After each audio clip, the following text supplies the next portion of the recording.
What up, everybody? JawsAtalk with another interview with ArtGomez. It's another artist I saw on Facebook. Really digging his art. He does like a 3D style that I'm super digging. Started chatting, talked to him about doing a collabo. Hopefully we can get that rocking in the future. But beyond all that, I definitely go check out his artwork. So yeah, ArtGomez, go ahead and introduce yourself real quick. Hey, yo, it's Alfredo Gomez here. Instagram is ArtGomez14. Right, BMNJ right now. It's an acronym. Went over went by a few names in the past, Bomb and MO, but changed it because there's too many other writers that have those names. So change it to an acronym is much easier. Try to stay unique, you know. Okay. I did some formal art training for my BFA at New Jersey City University here in New Jersey, in the East Coast. Okay. Graduated in 2005, painting and drawing in art history major. Before that, I drew mostly comic books and graffiti style artwork. Yeah. And really I got into art. I've always been drawing, but I got into art, I would say, I guess, 6 or 7 years old, and primarily to comic books. And then I got into the graffiti stuff as I became a teenager. Really got to the graffiti stuff, but stopped it really, especially the street bombing. Got caught early on doing the graffiti out on the street, so I really didn't pursue that too much after that. So I stopped it, and the only reason I got off really at that time was because my mom had worked for the court system, so I didn't really want to, jeopardize her job after I got caught. For sure. Crazy. Yeah, so then after that, I just kept mostly drawing, sketching the sketchbook heavily. So mostly graph on black books after that, and then I went to art school. Got my BFA, Bachelor of Fine Arts in Painting and Drawing. Really got into oil painting and a mixed media. So I'm really comfortable with oil painting and acrylics. Yeah. And mixing the two. And I also have a major in art history. So I love the old masters, the Baroque artists. Peter Paul Rubens, Velázquez, Murillo, a lot of those Spanish old masters. Nice. But I also like the graffiti stuff too, So I really get into the graffiti stuff recently again. I would say maybe within the last 4 or 5 years. Kind of was itching. I was exhibiting a few places with my oil paintings, but I felt kind of I guess tied down with the traditional realism of oil painting. And in order to loosen up, I kind of wanted to be more creative, and so I was like, I want to start doing some more graffiti style work, at least in the black books, And so I started doing that, got on Instagram, started following a few of the battles on there. I really got into it. So, I just like the creativity that comes with the graffiti style, as opposed to being locked into a type of realism that the old masters did, Sure. So, well, that's awesome, man. I was definitely always... That was going to be one of my questions, like how you started incorporating like characters into your letters, and you said it, you started doing comic books and stuff like that. So that's super awesome, man. I had no idea it was like that. And you're one of the few artists that I've talked to that is, not only just combining acrylics and oils, but is using oils. A lot of the people I've talked to are only using acrylics, and I only use oils, you know what I'm saying? So that's super dope. Yeah. That's super dope, man. That off the bat is super inspiring. I love oil paint. I love just the process of oil painting, the smell, making your own mediums. I make my own canvases. I roll my own linen canvas. Wow. And gesso them. It takes long as hell, but I just enjoy the process of creating art. Yeah. So I think, and I tend to be a slow artist. My wife always says, you always take the long way, you take your time, and I think it's because I enjoy the process so much. So a lot of times if I have commissioned work, it takes me a while to finish it. I'm currently trying to get into the sticker art scene and some more of those. So some of the stickers I've been doing are several layers. A lot of them are mixed media. Wow. I just like the look of mixed media work. Yeah. Okay. So I'm curious about the process. Are you laying your acrylic first and then putting oils like? Yeah. Okay. Yeah. Interesting. Yeah. Only because I look at it from an archival standpoint. I guess since I'm a traditional trained artist in terms of oil painting, so you never really want to put acrylics over oil because it'll fall apart eventually. Okay. You always want to put acrylics first and then the oil on top. Sure. But oil never really dries. That's just the nature of the medium. Right. Right. So it's always oil over acrylic. Okay.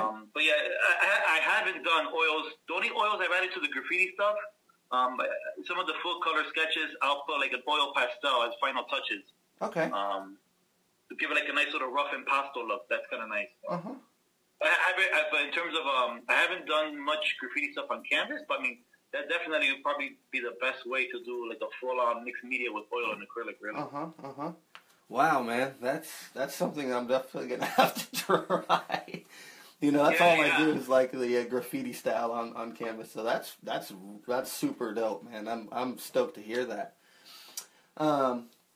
Okay, well, that's what's up. You kind of broke down inspirations, where you're from. Again, how did you come up with your name? You said you wrote like an acronym. What's those letters again? Oh, so it's B as in Black Book, M as in like method, and then New Jersey, NJ. Yeah, so it's BMNJ. Oh, yeah. Okay, cool. And those are like the graph graph style that you work with. Yeah. That's what I judge. I just go with that name because I know nobody's gonna have an acronym for a name. Right. You know? Mostly crews that have acronyms for names. Yeah. You know, I just ran into too many heads who had other names that I had before. I'd rather be a little more unique. I'll just make it real abstract and turn it into an acronym. Yeah. Are there any like crews that you run with or rep or anything like that? Currently, no. I tend to be a loner in that aspect. For but sure. in the past, certainly I did. So like early on, we had a crew, TNG. That was a local crew here in New Jersey. Probably the biggest crew I was involved in was the DOA, Dead on Arrival. Okay. That was a New Jersey, North New Jersey team crew. That was like early 90s, mid 90s. Okay. So I've been doing graphs since at least 92, 93. Okay. Then I stopped, when I got caught. Then I got back into it 5 years ago. But yeah, it was really TNG, DOA. I had a cousin who was in CTS, so the original CTS here, based out of Patterson, New Jersey. Okay. But that was it. And then the crews I grew up seeing were TMD. TMD was a huge group. I think they were formed by Mitch. And Mitch used to write in New York back in the late 70s. He used to hit trains.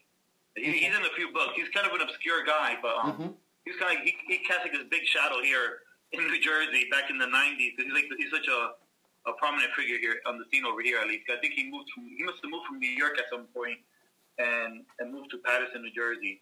And he started TMD, I believe, and with some other cats. I know those Cap was in there, Czar, all these guys. A lot of them I think still write. Snow I know is still around, and Snow's crew is Q and Nate in them. Snow does amazing wild style. These are the cats I grew up seeing locally, at least.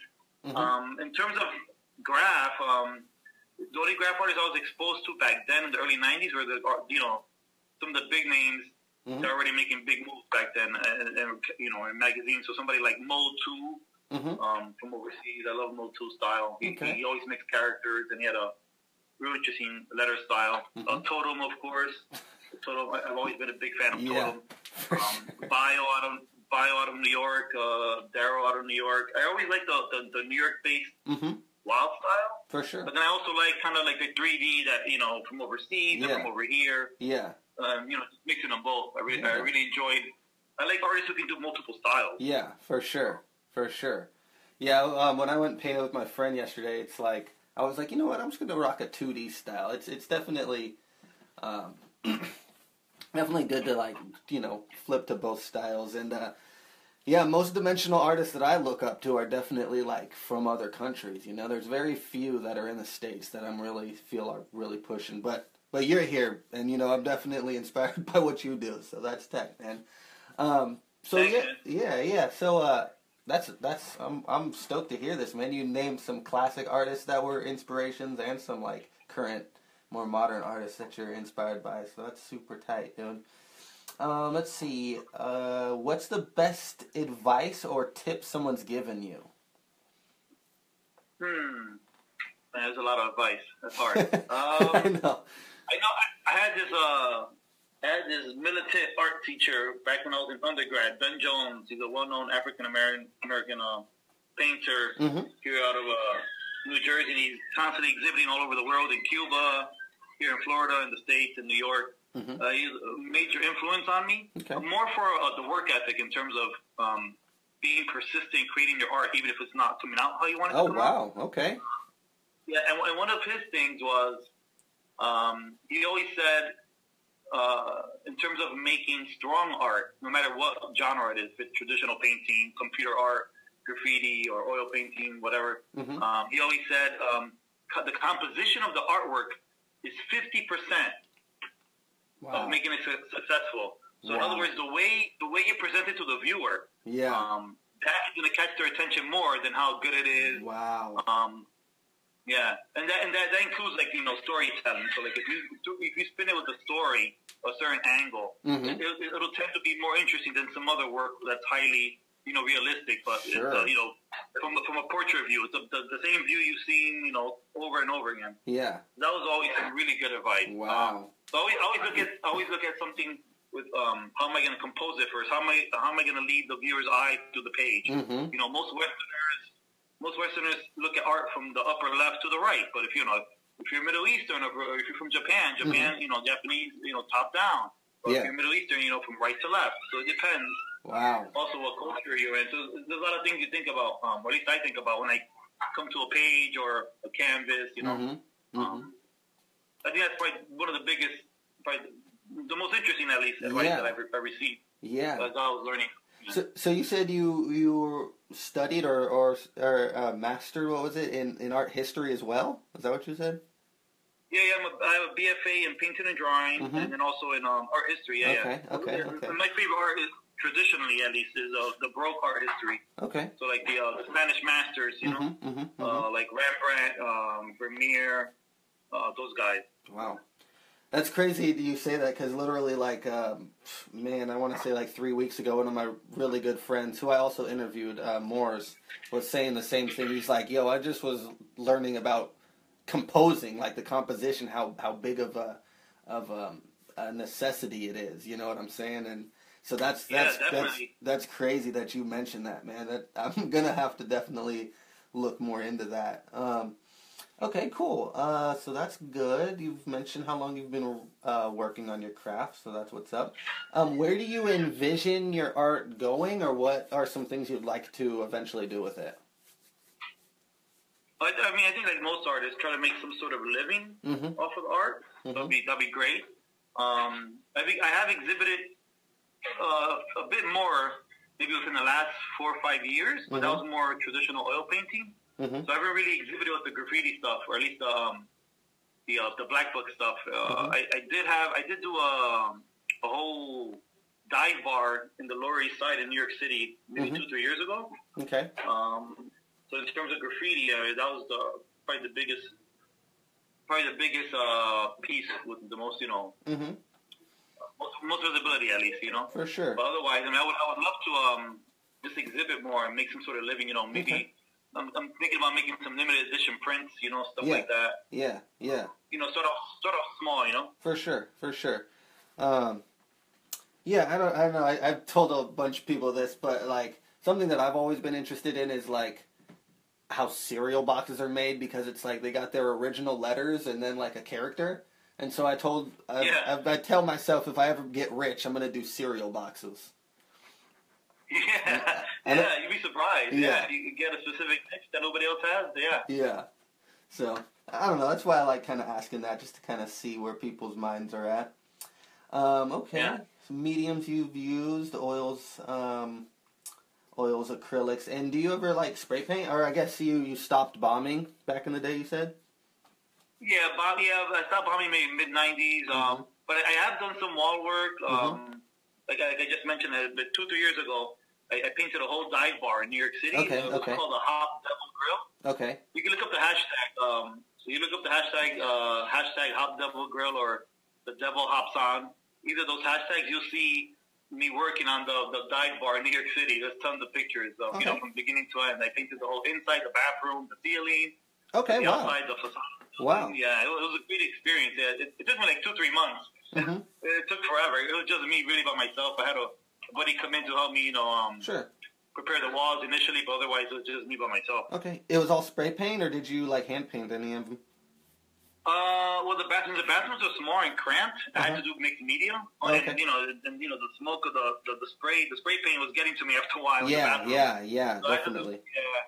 So, Right. but otherwise, it was mostly spray paint, and a few touches of like glow in the dark paint for like the buildings, windows throughout the you know the walls of the restaurant. Okay. That was kind of cool. Turn off the lights and certain parts will glow in the dark. Yeah. Sweet, dope. And that hashtag is on Instagram or Facebook. Yeah.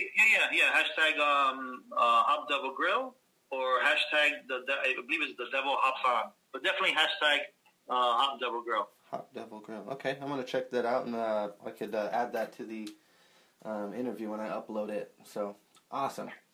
Let's see. Some of the greatest memories you've experienced in the art game. Definitely exhibiting in a museum in Puerto Rico. Oh wow. Maybe 3 years ago now. Yeah, that was a big highlight for me. Okay. Just to exhibit in the actual museum gallery space, it was amazing. All right. You hung canvases? Yeah. Okay. It was 2 oil paintings. Yeah. Okay. And then we flew out there for the opening, and we had a great time, man. Nice. Here's a kind of a random question. What's like the largest canvas you've worked on, other than wall, just like specifically with like brush? Probably the size of a door. I did a commissioned oil painting based off of Don Quixote. Okay. It was, patron in New York City, yeah. And it was on a wooden panel. It was huge. So it took me forever because I taped long as hell. For sure. That was all oil painting, yeah. Okay. Nice. What style was it? That was a little more stylized. It wasn't that realistic. The landscape was more realistic, and the figures were a little more stylized. It showed like Don Quixote about to fall off his horse, and yeah. Wow, man, it's so incredible to hear the different styles you have, man. Because I mean, really, what like caught my attention was like, oh, another dope 3D artist, you know. So hearing this background is just like it's eye opening, it's jaw dropping, man. It's really really awesome to hear. Yeah, I love the 3D graffiti. I think at least for me, out of all the different styles, I think it's the one you have to think about the most beforehand. It's kind of like chess, you know. Yeah. You can't really, you know, if you want to make a certain thing pop out in the foreground, you might want to make the line thicker. You might want to emphasize that more with more, you know, dramatic shading and make it stand out more. So I think for me, at least, the 3D graffiti, and of course, like a traditional wild style, are probably the hardest, probably the most hardest. But I think 3D is probably even harder, only because you want it to really pop off the page. You know, you want to show dimension, you want to show some depth, some distance. Absolutely. And yeah, man.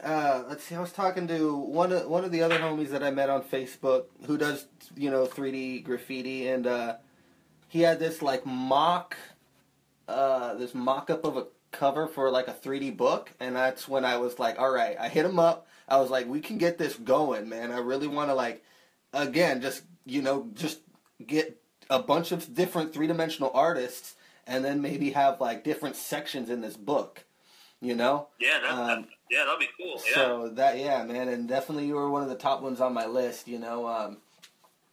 It'd be nice to feature, some of the bigger names, but even if not, I think there's so many.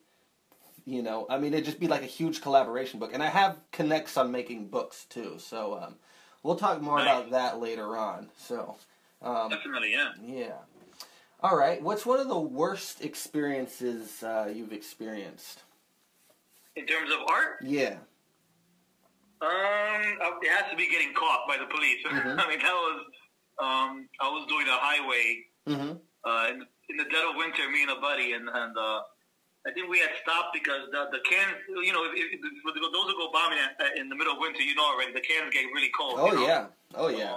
The can was cold as hell. We had gloves on. We took the gloves off, and we're cleaning some of the. We didn't have that many fat caps on us, so we're trying to clean the ones we had a little bit. We had stopped, we stopped midway. We're in an underpass, and the cops are driving overhead, and so they heard the cans, I think, shaking. It was the middle of winter, so you don't hear anything.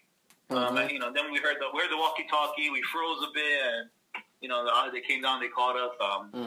It wasn't, and it was just. I think it was. I was in shock, 'cause I was like, I'm not gonna get caught. I was doing it for like a good year and a half, 2 years. It was early on in me, trying out graffiti on the street, So, right. But that was really shocking, and then then the embarrassment. My mom worked for the court system, so it had an advantage. I got off, and so did my buddy. But then the disadvantage of that was it kind of stopped me from developing. Right. In terms of getting, real comfortable with the spray can, Right, so. right. Now, it's out in Jersey? Yeah, it was in Jersey, yeah. Okay, cool. Nice. Yeah, man, it's there's definitely a few things that happen as bombers, I mean, like you said, just like being shocked when the cops show up, I mean, getting hurt. Yeah. Falling off of fences or backs of billboards or whatnot. So I love the adrenaline's great. Oh yeah, I love that. Oh yeah, I love that aspect.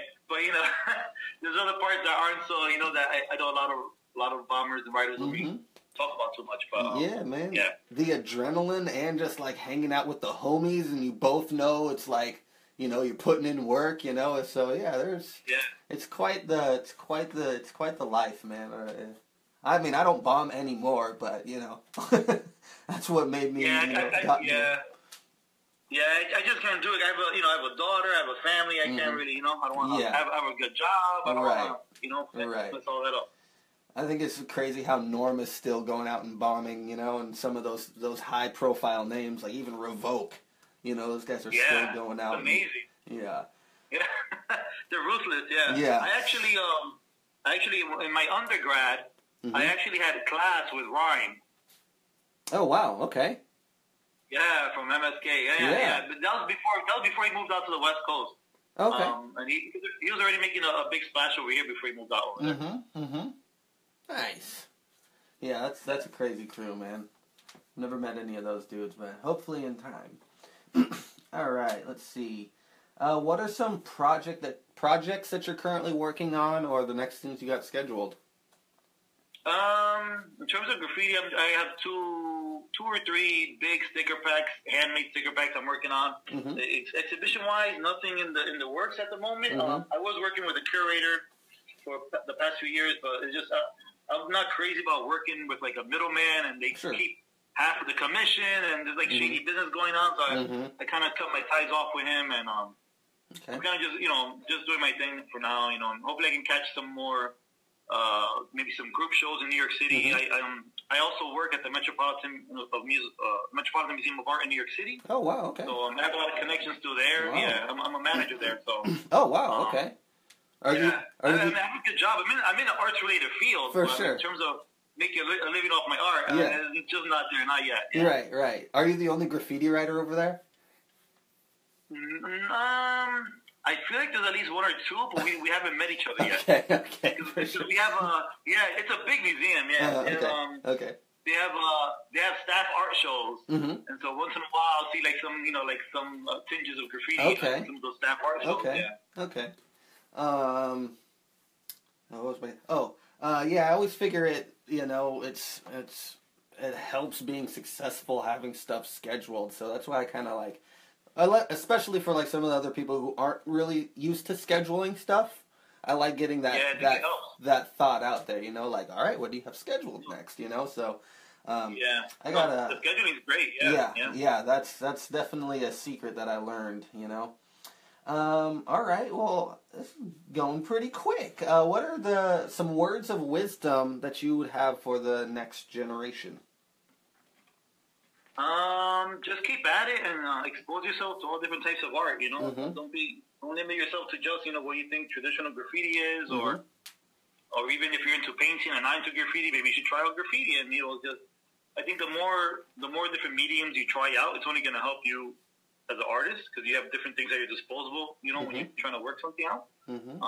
But maybe if you've never done sculpture, maybe, and you want to learn 3D graffiti, maybe you should take some sculpture classes, or just get some clay and if you can't do classes, just play the sculpture and see if you can think of things, conceptually in actual 3D format before you can try and draw it. I think exposing, go to museums, go to galleries, go to local shows. The more art you see, the more of it you absorb. Mm-hmm. Man, that's crazy you said that. You're good at this, man. You're really good at this. That's another thing my friend said when I was talking to him and he mentioned composition. He's like, oh, you should probably get clay, too. And I'm like... Yeah, oh, yeah. So I ended up, got a bunch of clay and definitely been doing some, making it completely dark and then, exaggerating the highlights as much as possible and exaggerating the shadows. So... Yeah, the tradition, the old masters in the past did that. They would get some clay models and make a little scene with your figurines, and that's how they start out the sketches for their oil paint. That's so dope, man. I'm stoked to hear that. All right, cool.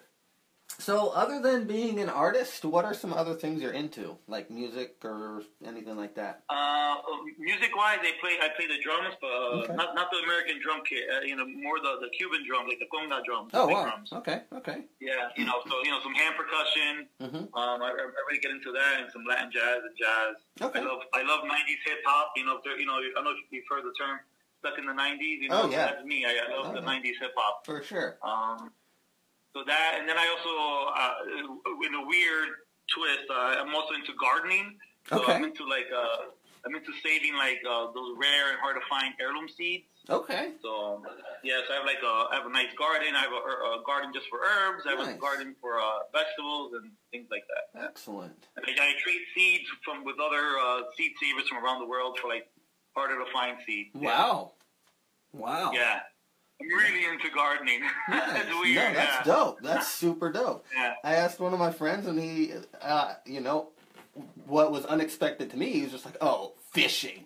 He's like, "I'm into fishing." Oh. So that's I think that's important. Is just because we're people, you know what I'm saying? And I figure other people who like what we do, like to hear that sort of stuff. You know what I'm saying? So yeah.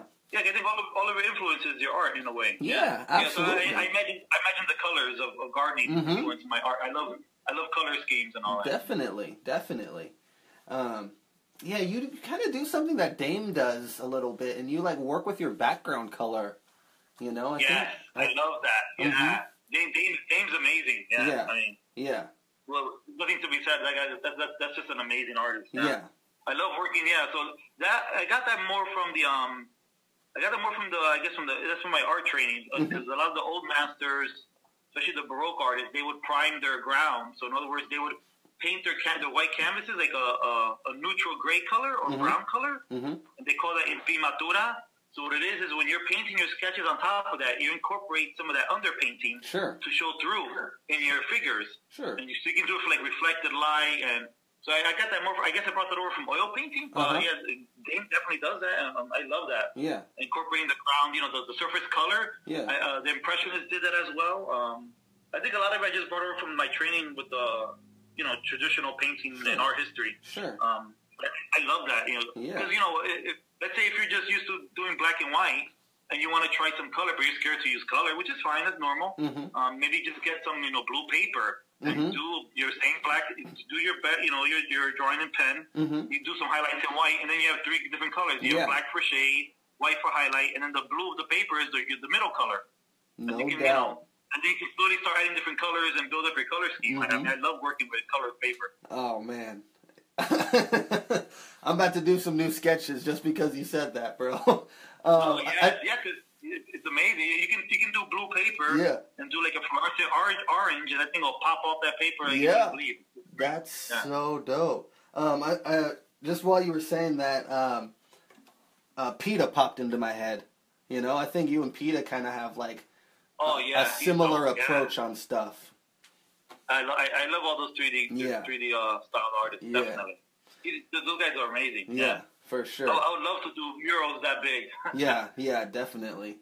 But yeah, I mean, like I said, getting some big names in this book, I mean, I'll definitely reach out to those guys. We'll see what happens. You know, I think that's another thing is just to like do kind of like what you have in your mind, and just like try not to be afraid when, you know, constructing professional emails to these guys. But like Totem, I mean, I think any of these guys would be amazing featured in the book. And also, I was almost thinking like doing different volumes, you know, because there are so many like 3D artists that are really like coming up, and that's what I want to do. I want to help everybody who's like not quite where they want to be, and to just kind of take another step into their future. So, cool. Yeah. All right. So, and then the next couple questions, I just got a couple more questions. Anything else? Good time here. What's up? We're doing good time here. Oh yeah. No, you're like you're a gem, bro. Because it's like, yeah, you got a lot of really amazing information, man. I think this is gonna be helpful to just anybody, you know. So, is there anything else you'd like to say or raise awareness on?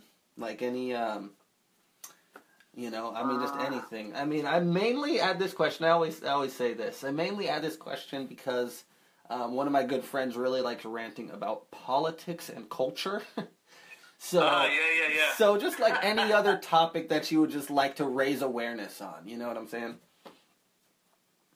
Man, there's so much going on in the world today, you know, obviously politically. I think especially here in the U.S., a lot of, at least a lot of the artists that I know, you know, here in New York and New Jersey, are not fans of the president. Right. Obviously. Right. I mean, I don't think there's anything more I need to add to that. You know, there's negativity going on. So, I mean, I'm not a fan. For sure. That direction. You know, if anything, I'm real liberal. I think most artists are. Although I'm sure there's some that aren't. Yeah. But, wouldn't that be a fun art show to go to? Yeah. A far-right art show, yeah.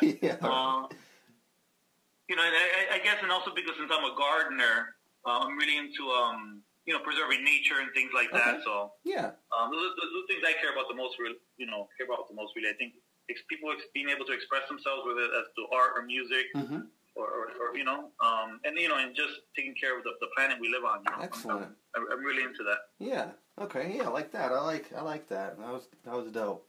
I think that's definitely something that, I mean, obviously we're reminded by all sorts of different climate change issues that happen, you know. But the fact that just staying aware of, you know, just try to stay more conscious about like positive choices in that direction, I think are really important, and especially as like artists who have, in a sense, at least some sort of a voice. It's good to express. Yeah, like thinking about that, there's one graph artist I'm a huge fan of. He kind of mixes his political views and world views into his art. Mir. Oh yeah. Yeah, man, he's that guy. He's amazing. Yeah, he's definitely. I just like his approach to making art. Where he infuses his views and world views into the art. Yeah, and he's obviously he's well adept at his, you know, at creating art in all different mediums. That guy is incredible. He has like a story to tell. That's amazing. Absolutely. You can bring your art and story together. That's awesome. And that since you said that, do you work with any digital? No, only because I'm not tech savvy. Okay. I have taken courses and all that, and if you show me, I'm decent at Photoshop and Illustrator. I'm sure if I practice it more, I can probably get better. I would imagine, but I think because I like the tactile quality of the art materials that we use. You know, I love squeezing the tube of acrylic paint and mixing the colors. You know, the slow dry medium and making my own mediums with the oil paint. I just like the process so much. I like the smell. You know, you don't smell anything right at a computer. Oh, right, right. Just typing away, and you know, it's very dry, and my eyes get dry. And I have a buddy. I have a good friend of mine. He works for Bethesda Studios. They make that video game. I always forget the damn name. Skyrim. He worked on. Oh wow. Skyrim. Okay. He's a hell of an artist. And I don't know how he does it. You know, he makes these 3D models and he rig it on the computer program, and your eyes get dry, and I can't do it. No doubt. No doubt. Yeah. I'd much rather smell oil paint for or sure. spray paint. Right. Definitely. Yeah, that's one thing that my friend will keep mentioning more is he's definitely started moving on to like digital. He just says it like it's way quicker for him, you know. It's definitely quicker. Yeah. Yeah, and there's like different things, you know. So, but you know, I mean, that's this art world, you know. That's why I like doing these interviews, especially to kind of see where people are at. Yeah, I think the nice thing about making something that's handmade, it tends to be more unique. You can rub your fingers across the surface and feel the different levels of paint, and I just like the tactile quality of it. Definitely. Cool. All right, excellent. And then literally, this is the last question I have, man, is how can people follow you or reach out to you and stuff like that? All right. Mostly these days, I'm really active on Instagram, only because it's just really convenient. It's on my phone, and if I want to, find some battles, I can jump in. I also have a website. It's www.alfredogomezjr.com. That is a lot of traditional works. If you want to see some of my older commissioned work, portrait, landscapes, oil paintings, all of it's on there. I have some of it sprinkled on my Instagram too, but most of it's on the website. Okay. I'll probably eventually merge the graffiti stuff and the traditional stuff all together on one website. I just have to figure out which site to go to. Okay. Really those two. And then Facebook, I'm on there too, but Facebook, I'm really on it for, I have my family photos and, I put more photos of my garden and I'll jump into the graffiti groups and, post some photos once in a while, stuff like that. Cool. AlfredoGomez.com? Alfredo Gomez Jr. Junior. So just JR, yeah? Yeah, JR. Okay. I'll add that to the YouTube. When I upload it to YouTube, I'll go ahead and add that link as well. There's a link at the top of the Instagram. You'll see it. Okay, cool. The website. Excellent. And sweet, man. That's all the questions I have, man. That went fast. 40 minutes, yeah. Yeah, that was pretty quick, bro. But man, you're thorough. You know what I'm saying? Definitely a different perspective than a lot of people I know. A lot of people I talk to. You definitely have more of a background in the art. So that was an honor, man. Thank you very much for doing that for me, man. I really do appreciate it. Thank you, man. I appreciate the interview. Cool. All right. So cool. We'll go ahead and wrap up here, and then that's what's up. Later, live.